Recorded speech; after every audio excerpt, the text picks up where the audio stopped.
I'm going to tell you something, and I need you to just listen. Don't judge it yet. Let me get through it. I'm sitting in a security office on the ground floor of a building in Lower Manhattan. It's 2:47 in the morning.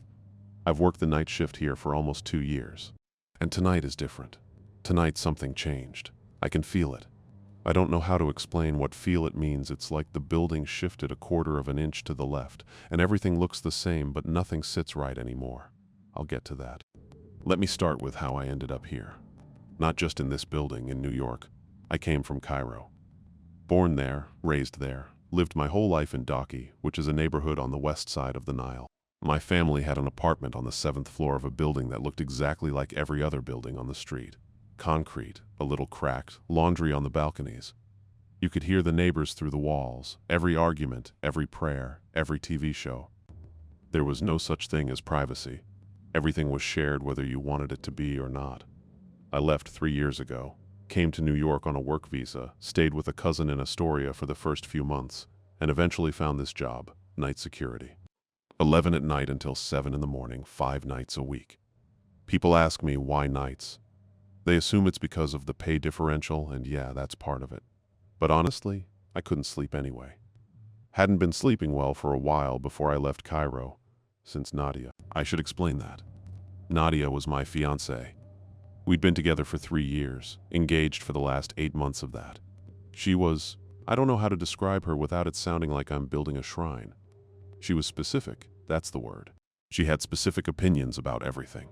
The right way to make tea, the right shade of white for curtains. She'd argue with shopkeepers about the ripeness of mangoes for 10 minutes and walk away happy, even if she didn't buy anything. She was alive in a way that made you feel like you were just sort of existing next to her. There was an accident, a fall. She died. I wasn't there when it happened. By the time I got to the building, our building, the one we both lived in, she was already on the ground and there were people standing around and someone had called an ambulance, but it was obvious, From 7 stories up, it was obvious. I left Cairo a few months after that. Couldn't be in that building anymore. Couldn't walk past the spot on the pavement where they'd washed it clean, but you could still see a faint difference in the concrete if you knew where to look. Couldn't sleep in a room where the ceiling was the same ceiling she used to stare at when she was thinking. So I came here, and I took the nights because nights were mine now. I'd ruined daytime. Daytime was when the memories hit hardest. At night, in someone else's building, watching cameras and making rounds, I could be nobody.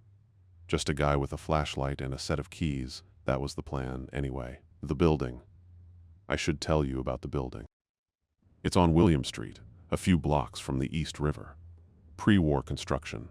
1920s, I think. Maybe earlier. Used to be a garment factory back when this whole area was factories and warehouses. Now it's office space. Small companies, mostly. A graphic design firm on 2. An accounting office on 3. The 4th floor has been empty the whole time I've been here. I asked about it once and the building manager, a guy named Phil, just said the lease was in transition. Whatever that means. 2 years of transition.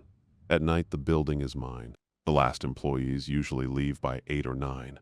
The cleaning crew comes through between 9 and 11, and then it's just me until the morning guy, Darnell, shows up at 6:30. I do rounds every 2 hours. Lobby, stairwell, 2nd floor, 3rd floor, 4th floor, 5th floor, roof access. Make sure it's locked, then back down.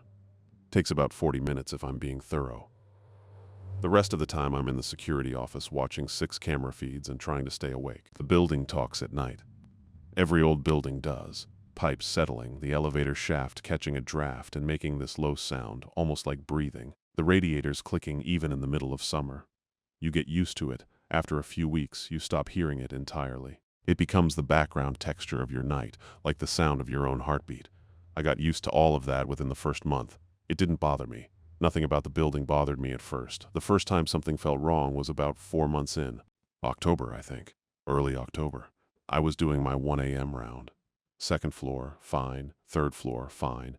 I got to the 4th floor, the empty one, and I stopped at the stairwell door. I don't know how to explain this. The door was closed, like always. Nothing was visually different. But I had this feeling, this absolute certainty, that if I opened that door, something would be different on the other side. Not dangerous. Not scary. just different. Like the room behind the door wasn't the same room that had been there 6 hours ago. I opened it anyway. That's my job. The fourth floor is a single open space. No cubicles, no furniture. Just columns and windows and old wooden floors that creak when you walk on them. There's decent light from the street. William Street has those old sodium lamps that throw this orange glow, and it comes through the windows in long rectangles across the floor. Everything looked normal. I did my walk through. Checked the windows. Checked the far stairwell door. Checked the electrical closet. Normal. But when I was halfway back to the main stairwell, I looked toward the east-facing windows, and there was someone standing there. A woman, standing still, facing the window, not moving. I stopped. My hand went to my radio, which is what you're trained to do. Call it in first, approach second. But I didn't call it in. I just stood there watching her. She was about 20 feet away. The light from the street caught her from behind, so I couldn't see her face clearly, just the outline. She was wearing something dark. Her hair was down. She was standing close to the window, not pressed against it, but close, like she was looking at something on the street below. I said, "Excuse me, the building's closed. You can't be up here." She didn't move, didn't react at all, like I hadn't spoken. I took a step forward, and the floor creaked loud in that empty space, and when I looked up again, she wasn't there. Not walking away, not turning a corner, just not there anymore. The space where she'd been standing was empty, and the orange light from the street was falling on bare floor. I checked the whole floor.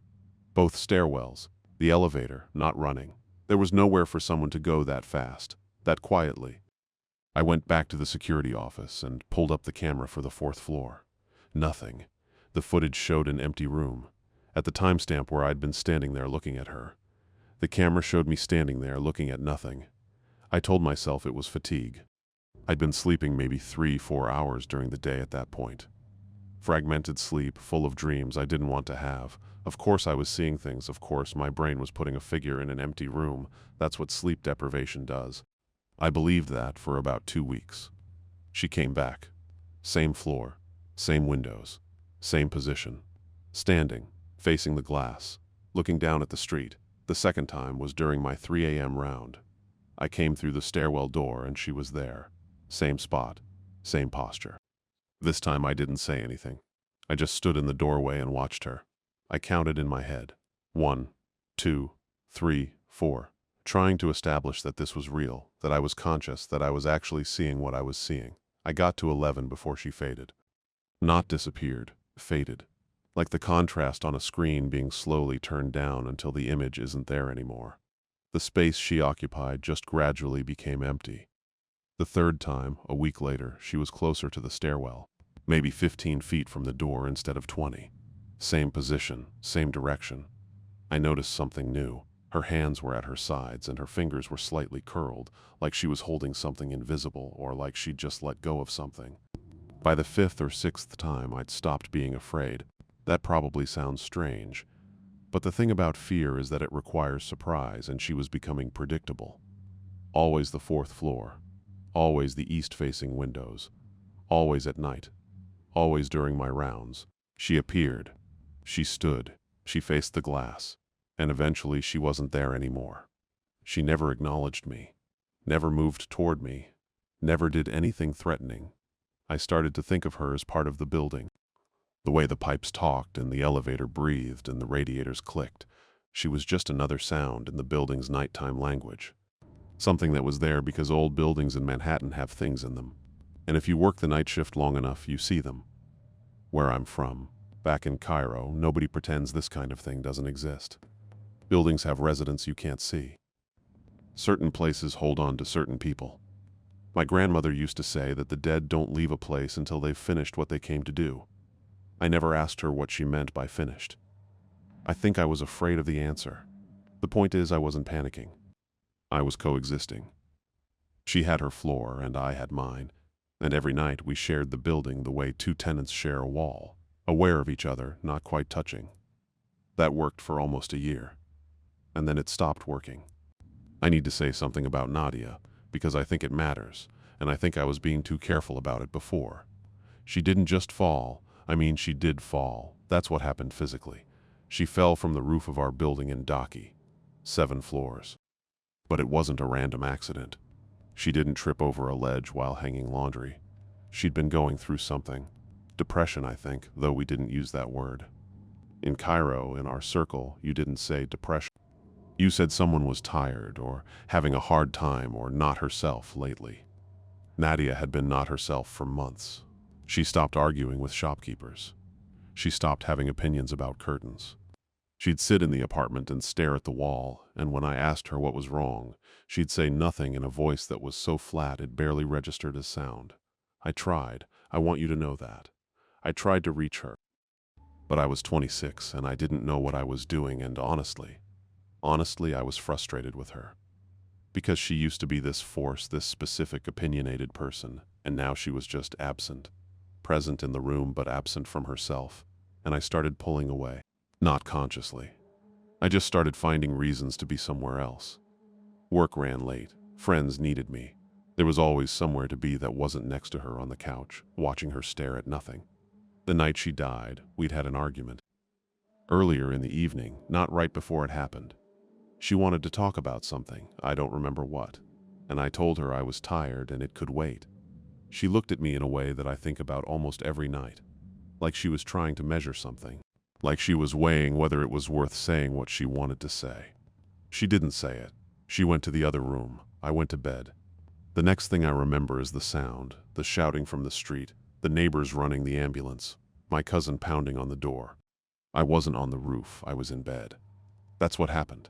I should get back to the building. Around month 14, last winter, the woman on the 4th floor started changing.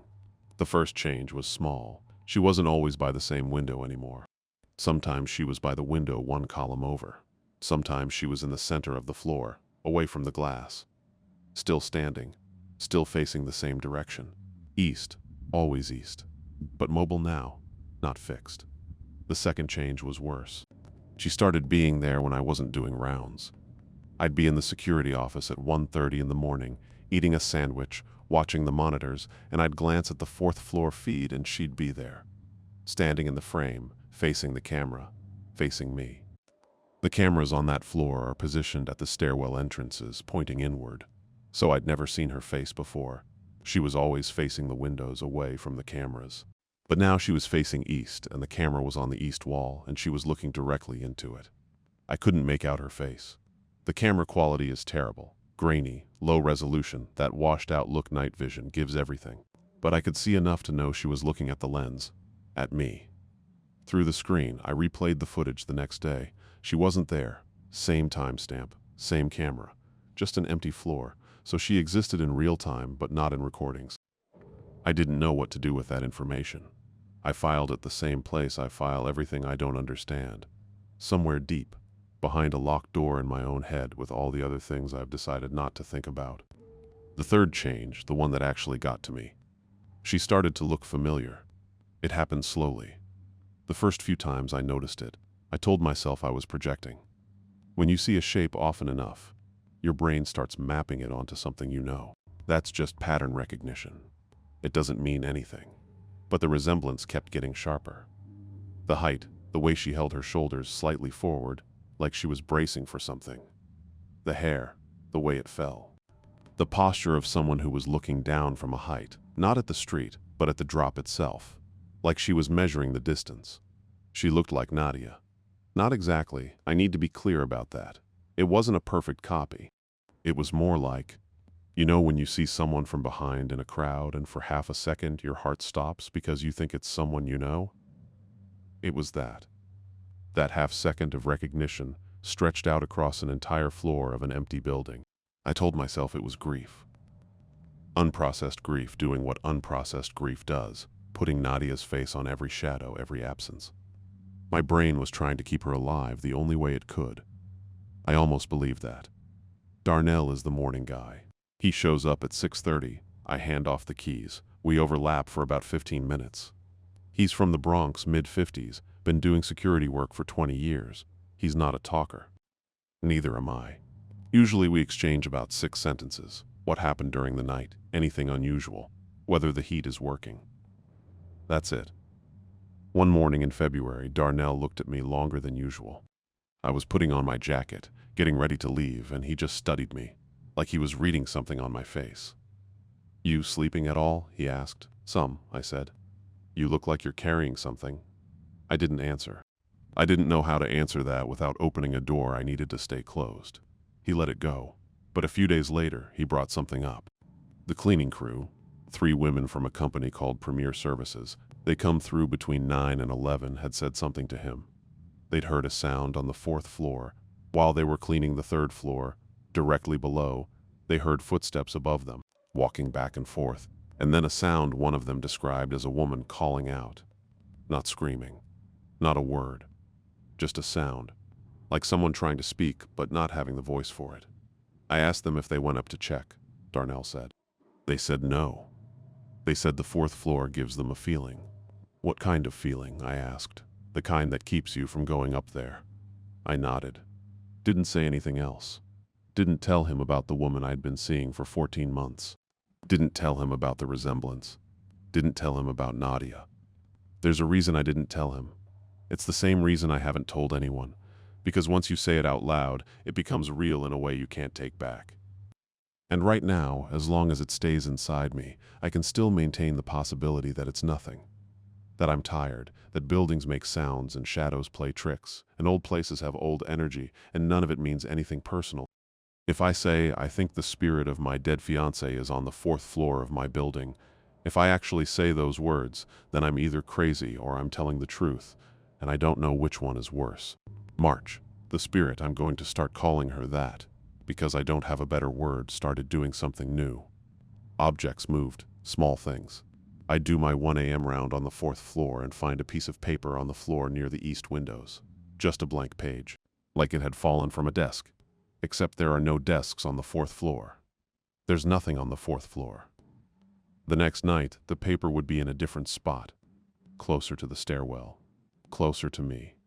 Then it wasn't paper, it was dust patterns. In the mornings, when I checked the 4th floor with the daylight coming through the windows, I could see marks in the dust.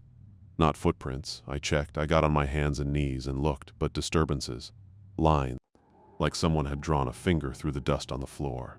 They didn't form letters or shapes, they were just movements, evidence that something had been here, touching surfaces, leaving traces. One night I found a window open.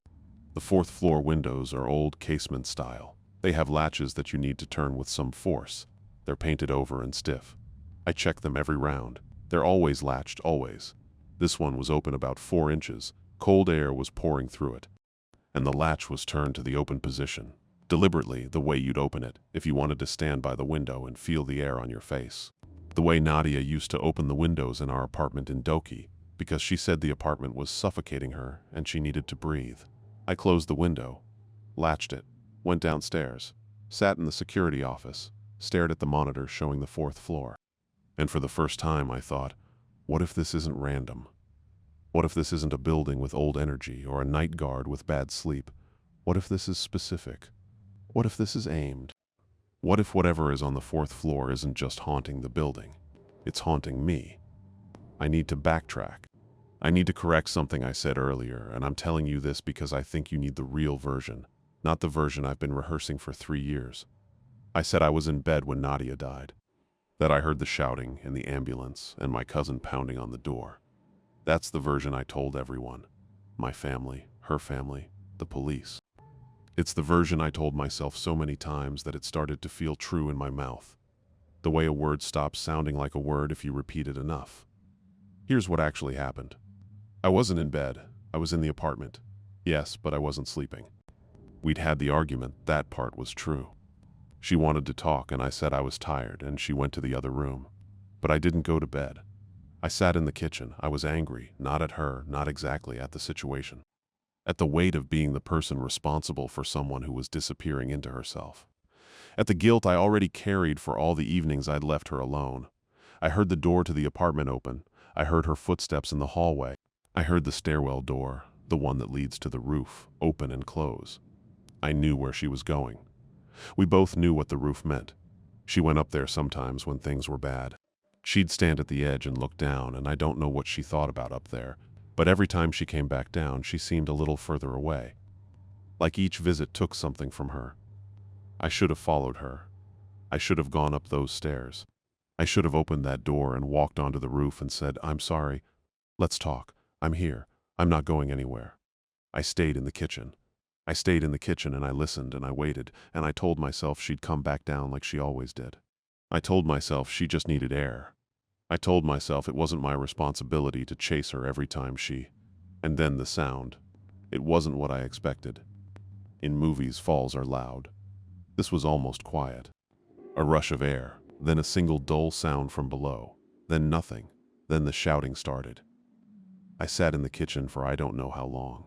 Maybe a minute, maybe 5. Then I went to bed. I got under the covers, I closed my eyes.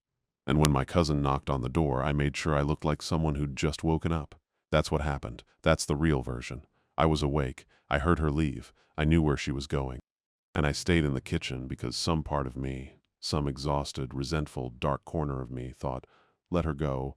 Let her do what she's going to do. I'm tired of catching her. I don't know if that makes me a murderer. I've turned that question over in my hands so many times that the edges are worn smooth. I didn't push her. I didn't touch her. I didn't even speak to her. But I heard the door and I stayed in my chair and I let the roof have her. This is what I carry. This is why I don't sleep. And this is why, I understand it now. Sitting here at 3 a.m. in a building on William Street with a woman on the 4th floor who looks like the person I let die. This is why she's here. She's not haunting the building. She's haunting me. I haven't told you what's happening tonight. What's different about tonight? I will. Let me catch my breath. It's 3:20 now. I should be doing my round, but I'm not going up there yet. I need to finish telling you this first because I have this feeling. I can't explain it, but it's physical, like pressure behind my ribs, that after tonight, I'm not going to be able to tell anyone anything. Late March, 3 weeks ago. The spirit changed again. She stopped appearing just on the 4th floor. She started showing up in places I didn't expect. The stairwell between 2 and 3. The lobby at the very edge of the camera's range, where the image gets dark and grainy. Once, in the reflection of the security office window when I was looking out at the street. I turned around so fast I knocked my coffee off the desk. There was nothing behind me. Just the office. The monitors. The empty hallway. But in the reflection for that half second before I turned, she was standing directly behind me. Close. Close enough that if she had breath I would have felt it on my neck. That was the first time I was truly afraid. Not the low-grade unease I'd been carrying for a year. Real fear. The kind that makes your hands shake and your vision narrow and your body prepare to run because proximity changes things. A figure on the 4th floor, 20 feet away, facing a window that's a ghost story. Something to tell Darnell over coffee. But a figure standing behind you, close enough to touch, looking at the back of your head. That's not a ghost story anymore. That's something that wants something from you. And I knew the way you know things in your body before your mind catches up. I knew what she wanted. She wanted me to say it. She wanted me to say what happened on that roof. Not the rehearsed version, not there was an accident or I was asleep when it happened or she fell. She wanted the kitchen version. The version where I heard the door and stayed in my chair. The version where I chose not to follow her. The version that lives in me like a second heartbeat. Always there, never spoken. She wanted me to confess. Here's the thing about confessions, they're not for the person you're confessing to. They're for you. They're the act of taking something that lives inside you, something that has been eating space and drawing energy like a parasite, and moving it outside of you, into the air, into someone else's hearing. And once it's out there, it doesn't belong to you anymore. It belongs to the world. I think that's what she needs. I think she's been waiting, patiently, quietly. The way she waited for everything, for me to put the truth into the air. To make it real. To let it exist somewhere other than inside my chest. And I think tonight is when it happens. Because tonight, the building feels different. The air has weight to it. The elevator made a sound around midnight. A low, sustained hum like someone holding a single note, even though it wasn't moving. The stairwell doors on every floor are slightly ajar. I closed them during my 11 o'clock round. By midnight, they were open again. Not wide, just an inch or two. Enough that you'd notice. Enough that you'd understand. Something is moving through this building, opening paths, making way. She's getting ready, and so am I. I think I have been for 2 years. I think this job was never about paying rent or filling nights. I think I came to this building the way water finds a drain, inevitably downhill, following gravity I couldn't see. I'm going to do my round now. I'm going to go up to the 4th floor, and I think tonight she's going to be different. I think tonight she's going to be close. I think tonight is when the distance between us, the 20 feet, the 15 feet, the 5 feet, the reflection behind me, finally closes to 0. I need to keep talking. I need to keep telling you this, because I think the telling is the point. I think my voice right now, saying these words into the dark, this is what she's been waiting for. I'm going up. The stairwell is different tonight. I'm on the 1st floor landing now, and the air is, I want to say thicker, but that's not right. It's more like the air has direction. Like there's a current moving upward through the stairwell, slow and steady. The way warm air rises, except this isn't warm. It's neutral. It doesn't have temperature. It just has movement. And the movement says, up, 2nd floor. I do the walkthrough on autopilot. Check the doors. Check the windows. The graphic design firm has their computers on standby, and the little LED lights on the monitors glow blue in the dark. Everything normal. Everything exactly as it should be. 3rd floor, the accounting office. Someone left a desk lamp on. The circle of light it throws on the desk looks like a spotlight on an empty stage. I turn it off. The room goes dark and the windows take over, the orange streetlight pressing in from outside, turning every surface amber. Normal. Everything is normal. 4th floor. I'm standing at the stairwell door. My hand is on the handle. And I want to tell you something before I open it, because I realize I haven't been fully honest with you. Not about everything. I told you I was in the kitchen. That's true. I told you I heard Nadia leave the apartment and go up to the roof. That's true, but I left something out. Before she left, before she opened the door and walked into the hallway and climbed those stairs, she came into the kitchen. She stood in the doorway and she looked at me. I was sitting at the table. I didn't look up. I was staring at my phone, pretending to read something, the way you do when you don't want to have a conversation. She said my name. I didn't answer. She said, I need you to come with me. I remember the exact words because I've replayed them so many times they've worn grooves in my brain. I need you to come with me. Not, I'm going to the roof. Not, I want to talk, not help me. Just, I need you to come with me. And I said, and this is the part I can't. I have never been able to. I said, not right now. 3 words, not right now. The most ordinary, the most everyday, the most nothing phrase. You say it to coworkers. You say it to friends. You say it to people on the street trying to hand you a flyer. Not right now. She stood there for another few seconds. I could feel her looking at me. Then she left. And I sat there and I listened to her footsteps go down the hallway and through the door and up the stairs. And I chose my chair over her life. I'm opening the 4th floor door now. She's here. Not by the windows this time. She's in the center of the floor, between the 2nd and 3rd columns, standing in a rectangle of orange light from the street. And for the first time in 2 years, she's not facing the windows. She's facing me. I can see her face. It's Nadia. Not she looks like Nadia. Not she reminds me of Nadia. It's her, the specific angles of her. The way her left eyebrow sits slightly higher than the right. The small scar on her chin from when she tripped on the stairs as a child. She told me that story on our 2nd date. The shape of her mouth, which always looked like she was about to disagree with something even when she was happy. She's looking at me the way she looked at me in the kitchen doorway. That exact expression, measuring, weighing, deciding if it's worth saying what she wants to say. I'm standing about 15 feet from her. The floor between us is bare wood. Dusty, the boards warped slightly from a century of use. The building is silent. No pipes, no radiators, no elevator hum. The only sound is the city outside, muffled and distant, like it's happening in another room, in another world. She's not flickering. She's not translucent. She's not doing any of the things ghosts do in movies. She's simply there, solid and still, and present in a way that feels more real than I do right now. Like she's the permanent one and I'm the projection. I take a step forward. The board under my foot creaks and the sound is enormous in the silence. She doesn't move. Another step. I want to say something. I've imagined this so many times, not this exactly, not the 4th floor of a building in Manhattan, but the confrontation. The moment where I have to face what I did. I've rehearsed speeches, apologies, explanations. I've composed entire monologues in the shower, in the back of taxicabs, in the dead hours between 3 and 5 when the building is at its most quiet, and my thoughts get so loud they feel physical. None of those words come. Every script I prepared, every careful arrangement of guilt and justification and sorrow dissolves the moment I look at her face. What comes out is, "I heard you leave." That's all. The simplest, most damning sentence I've ever spoken. I heard you leave, not "I'm sorry." Not, "It was an accident." Not any of the constructions I've built to hold the truth at arm's length. Just the bare fact. I heard the door open, and I heard your footsteps, and I heard the stairwell door close, and I stayed in my chair. She's still looking at me, and something shifts. Not in the room, in her expression.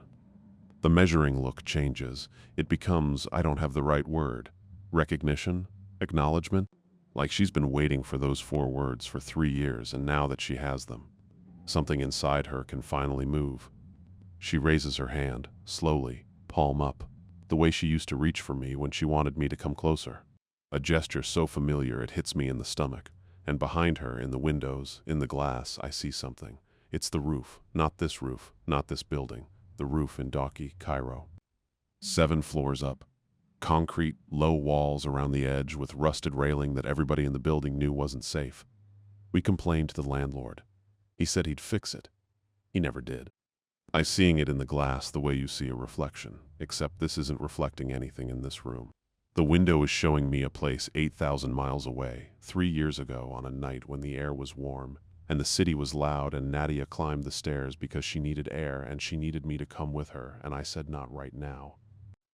In the window I can see 2 people on the roof. I can see her, and I can see me. We're arguing. She's showing me the phone, my phone, and there are messages on it that she wasn't supposed to see.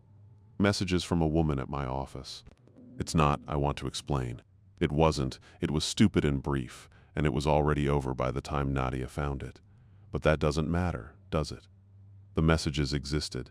The betrayal was real. The specific details of duration and intensity and whether it meant anything are the kind of things you argue about to avoid the central fact, which is, I broke her trust during the worst period of her life, when she was already barely holding on. In the window, I watch myself. I watch myself grab her arm. I've never told anyone this part. Not the police. Not my family. Not the version I told you an hour ago. I said I was in bed. Then I said I was in the kitchen. The truth has been coming out in layers like paint peeling off a wall. And underneath every layer is another layer. And underneath all of them is this. I was on the roof. I was on the roof and we were arguing and she was trying to leave and I grabbed her arm because I was angry. Not because I was trying to save her. Not because I was trying to stop her from doing anything dangerous. I grabbed her because she was walking away from me and some part of me couldn't stand to be the one left in the room. The one not followed. The one who watches someone else's back as they leave. She pulled away. Hard. And the railing the landlord never fixed, gave way. Not all of it. Just the section she stumbled against when she jerked her arm free. It bent outward and she lost her balance, and for a moment I have lived in every single night for 3 years. She was half on and half off the edge. Her hand was reaching for something. The railing. The wall. Me. I was 2 feet away. I was 2 feet away and I could see her hand and I could see the drop behind her and I had time. I had time. A person standing 2 feet from another person who is falling has time. It's not much, a second, maybe less, but it's enough. Enough to lunge, enough to grab, enough to choose.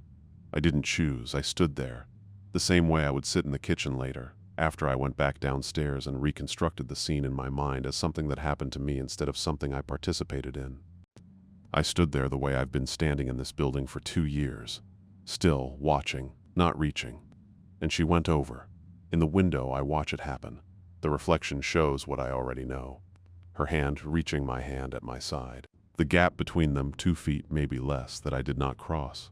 The reflection fades. The window is just a window again. William Street, sodium lamps. The city at 3:45 a.m., alive and indifferent. I'm on the floor. I don't remember sitting down, but I'm on the floor, on the old warped boards. And my hands are on the wood and I can feel the grain of it under my palms. Nadia is standing above me. She still has her hand up, palm open. You want to know what guilt is? I'll tell you. Guilt is not a feeling, it's a tendency. It moves into you and it rearranges the furniture and it opens windows you didn't know your house had. It makes itself comfortable, and after enough time, you forget what the rooms looked like before it arrived. I've been living with my guilt the way I've been living with the fourth floor, aware of it, walking around it, doing my rounds, checking the cameras, pretending that if I keep to my schedule and don't look directly at it, it can't touch me.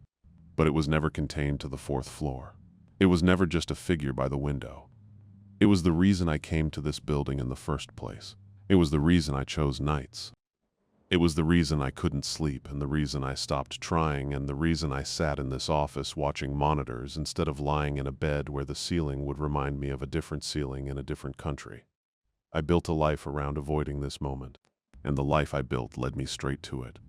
She's closer now. I didn't see her move, but she's closer. Maybe 5 feet away. I'm sitting on the floor, looking up at her the way you look up at someone standing in a doorway. Backlit, their features in shadow. But she's not in shadow. The streetlight catches her face and she is clear. She is the clearest thing I have ever seen, every detail precise, the pores of her skin, the faint dark circles under her eyes that she always had, even when she was happy, the tiny chip in her front tooth from biting an olive pit. She's not angry. I expected anger. I've been expecting anger for 3 years, from her, from God, from the universe, from the pavement outside our building in Doki. I've been bracing for punishment the way you brace for an impact you know is coming. But she's not angry. She looks the way she looked on good days, on the days before the darkness settled into her. She looks like the person I fell in love with in a coffee shop in Zamalek when she argued with me for 20 minutes about whether cardamom belonged in coffee, and I knew before she finished her sentence that I was in trouble. She looks finished. Not in a bad way. Not like something ending, like something completed. A sentence that finally has its period. I said it. I told you the truth. The kitchen version, the roof version, a hand I didn't reach for. She heard it. Through me. Through my voice. Through whatever mechanism connects the living and the dead in the space between 3 and 4 a.m. in a building that holds on to its tenants. Her hand is still open. And I understand finally what she's offering. It's not forgiveness. It's not punishment. It's not even acknowledgement, though it contains all of those things. She's offering me what I refused her. Come with me. I'd like to tell you I make a choice here, that I weigh the options, that I consider my life such as it is. The night shifts and the bad sleep and the cousin in Astoria and the morning handoff with Darnell, and the sunrises I watch from the lobby because they're the only beautiful thing left in my routine, and I decide, rationally, what to do. But that's not what happens. What happens is my body knows before my mind does. I've been standing up for the past 30 seconds and I don't remember deciding to stand. My feet are moving. The boards are creaking under me. The distance between us, 5 feet, 4 feet, 3 feet, is closing the way the distance has been closing for 2 years. From 20 feet to 15 to 10, to a reflection behind me to this. 2 feet, the same distance as the roof. The same gap I didn't cross. I cross it. My hand touches hers. The building, I don't know how to describe this. It doesn't shake. It doesn't go dark. Nothing dramatic happens. But something settles like a house exhaling. Like a foundation finding its final position after years of shifting. The building settles around us the way concrete sets, slowly, permanently, with absolute finality. The stairwell door behind me closes. Not slams, closes, softly. The way you close a door when someone is sleeping. I hear the lock engage. On the first floor, the lobby door, I can hear it from here, 4 stories up, through the settled silence of the building, locks, the front entrance, the side entrance, the emergency exit on the 2nd floor. One by one, like a sequence, like a building shutting down for the night. My phone has no signal. I checked. I'm holding it in my free hand. My other hand is still touching hers, and her skin is cold but not unpleasant. Not the cold of dead things, but the cold of stone, of structure, of something that has been here longer than warmth, and the screen says no service in the top left corner. The cameras are off. All 6 monitors in the security office, 3 floors below me, are dark. I know this, the way I know the stairwell doors are locked, and the windows won't open, and the elevator is still. I know it because the building is telling me, through the floor, through the walls, through the hum that isn't a hum but a frequency that I can feel in my teeth. She's turning toward the window now, still holding my hand, leading me, And I'm following because following is what I should have done 3 years ago. Following is the thing I refused. Following is the debt, and this is the repayment. We stand at the window, the east-facing window, the one that looks down at William Street. The same position she's been standing in for 2 years. Every night, in every sighting, on every camera frame that shows nothing when you replay it. She was practicing. She was standing here every night, rehearsing this moment, waiting for me to say what I said, waiting for me to cross the 2 feet, waiting for me to follow. She looks down at the street. I look down at the street. 5 stories, not 7 like Dawkey. The proportions are different, but the angle is the same. The orange light on the pavement is the same. The feeling, the specific vertiginous feeling of looking down from a height and understanding exactly what the distance means is the same. I don't know what happens next. I want to be honest about that. I'm standing at a window on the 4th floor of a building in Lower Manhattan at 4:12 in the morning, holding the hand of someone who died 3 years ago, and the building is locked around us like a fist, and the city outside is carrying on the way cities do, indifferent, enormous, full of people who are sleeping or working or arguing or reaching for each other or not reaching. And I don't know what happens next. But I know I'm not leaving this building. Not because the doors are locked. The doors are locked, yes, but that's not why. I'm not leaving because this is where I belong. This is the floor I was always going to end up on. This is the window I was always going to stand at. The 2 years of rounds and cameras and coffee and handoffs with Darnell. That was the hallway. This is the room. Darnell is going to come in at 6:30. He's going to find the security office empty, the monitors off. The logbook open to last night's entry, which says nothing unusual. He's going to check the building the way he always does, methodical, thorough, floor by floor. When he gets to the 4th floor, he's going to find it empty, just columns and windows and old wooden floors. No sign of me, no sign of anyone. The window will be latched. The dust will be undisturbed. But if he comes back at night, if he does the night shift just once, and he makes the 1 a.m. round and he opens the stairwell door and he looks toward the east-facing windows, he might see something. 2 figures standing at the glass, side by side, looking down at the street. I don't know if that will bring him comfort or dread. Probably both.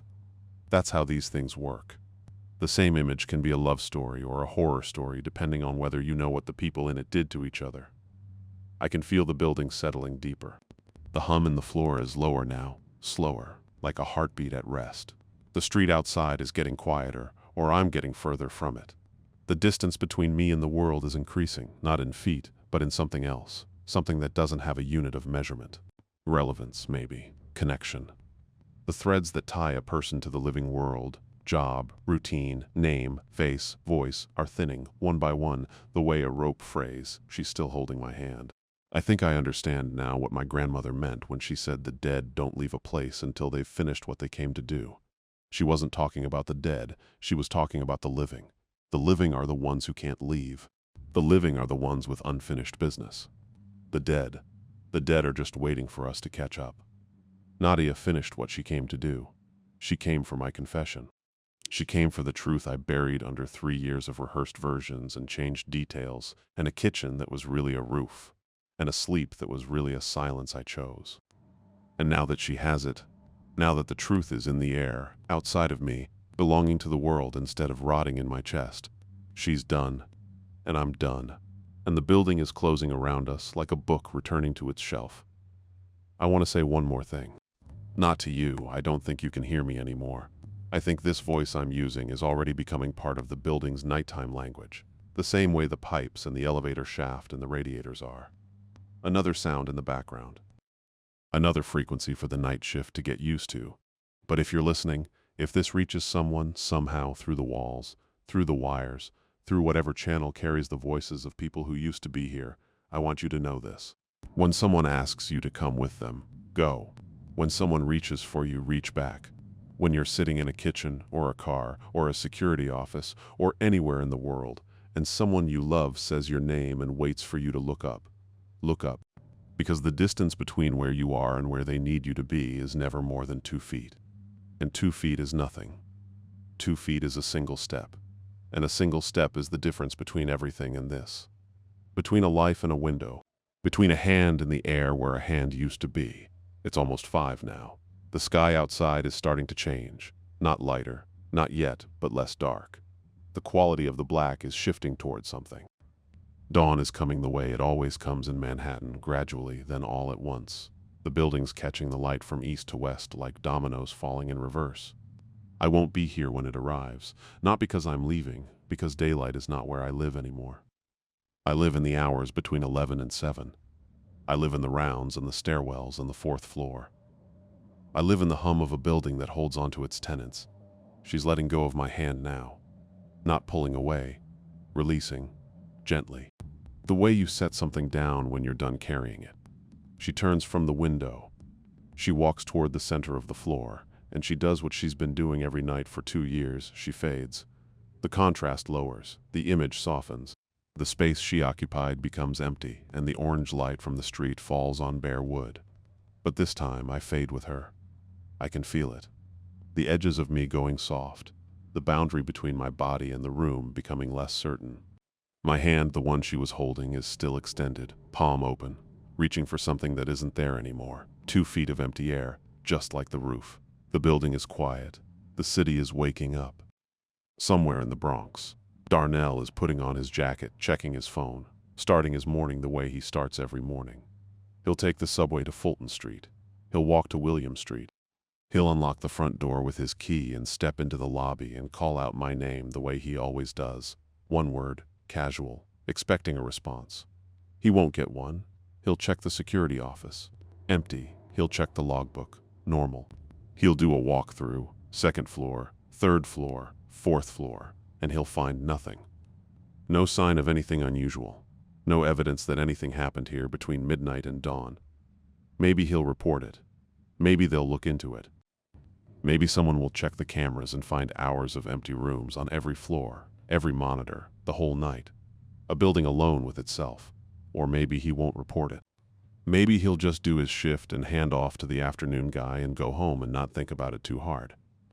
People disappear from night jobs all the time. It's not unusual. It's not even interesting. One day a person is there and the next day they're not, and the building fills the gap the way buildings do, with silence, with dust, with the slow settling of things into their final positions.